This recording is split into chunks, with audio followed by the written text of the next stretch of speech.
Voici 3 erreurs à éviter lors d'un entretien de naturalisation, l'entretien d'assimilation. On est bien d'accord que si vous arrivez à cette étape, c'est que vous avez déjà passé la phase du dossier complet, du dossier bien fait. La première erreur à éviter, c'est la non-préparation. Beaucoup reçoivent des courriers qui les invitent à se présenter à un entretien d'assimilation, mais qui ne prennent pas le temps de se préparer. Lorsque vous faites une demande de nationalité française, dès l'introduction de votre demande, il faut commencer à vous préparer. Il faut commencer à épouser les valeurs de la République, à comprendre, à connaître, et je dirais même sans exagération aucune, à aimer la France. Beaucoup vivent ici sans aimer la France, sans comprendre, sans connaître la France. Donc, il faut vous préparer à ce niveau-là. Téléchargez le guide dédié à cet effet. Ce guide vous est offert gratuitement sur la plateforme de l'Académie LBI que je vous invite.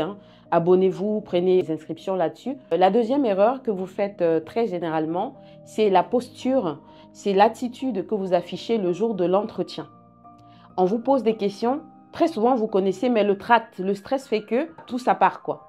La troisième erreur, c'est pas forcément une erreur, mais c'est vos positions face au clivage socio-politique qu'on connaît sur le paysage français aujourd'hui. On peut vous poser des questions pièges. Que pensez-vous de l'immigration illégale?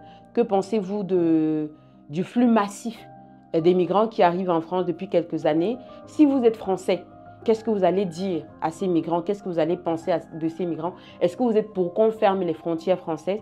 C'est là où il faut répondre avec tact. Et ces questions-là, on les traite généralement dans nos réunions hebdomadaires pour les élèves qui sont inscrits dans l'Académie LBI. Cette réponse-là, je vous la donnerai si vous êtes élève de l'Académie.